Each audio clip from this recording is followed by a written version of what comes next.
ఇక డీటెయిల్స్లోకి వెళ్తే జన ప్రవాహం కట్టలు తెంచుకుంది. అఖండ గోదావరి జన గోదారైంది.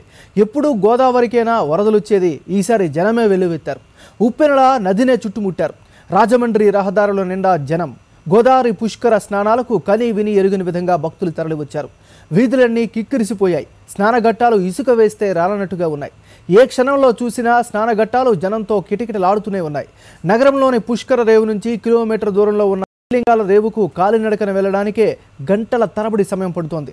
ఆంధ్రప్రదేశ్, తెలంగాణ రాష్ట్రాల్లో మారుమూల ప్రాంతాల నుంచి కూడా భారీ సంఖ్యలో జనం వెల్లువలా ఇక్కడికి తరలివచ్చారు. అటు విజయవాడ, ఇటు విశాఖ మధ్య వాహనాల రాకపోకలకు తీవ్ర అంతరాయం ఏర్పడింది. రాజమండ్రిలోనూ ట్రాఫిక్ అవరోధం ఏర్పడింది. రైల్వే స్టేషన్లు కిటకిటలాడాయి.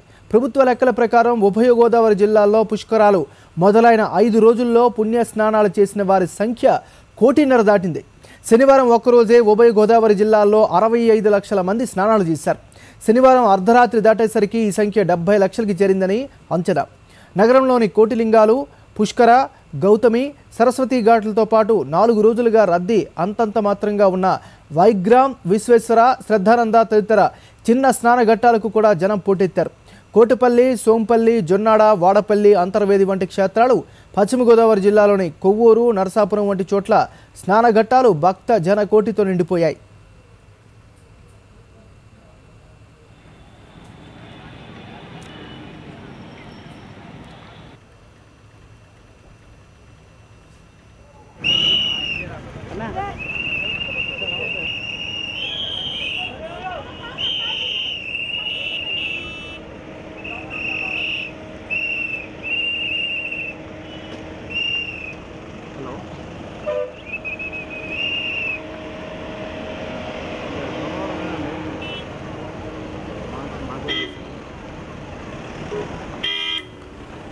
ఆదిలాబాద్ జిల్లా బాసర పుణ్యక్షేత్రం ఆదివారం భక్తజన సంద్రంగా మారింది. భక్తులు అధిక సంఖ్యలో తరలి రావడంతో గోదావరి తీరం, బాసర ఆలయ పరిసర ప్రాంతాలు రద్దీగా మారాయి.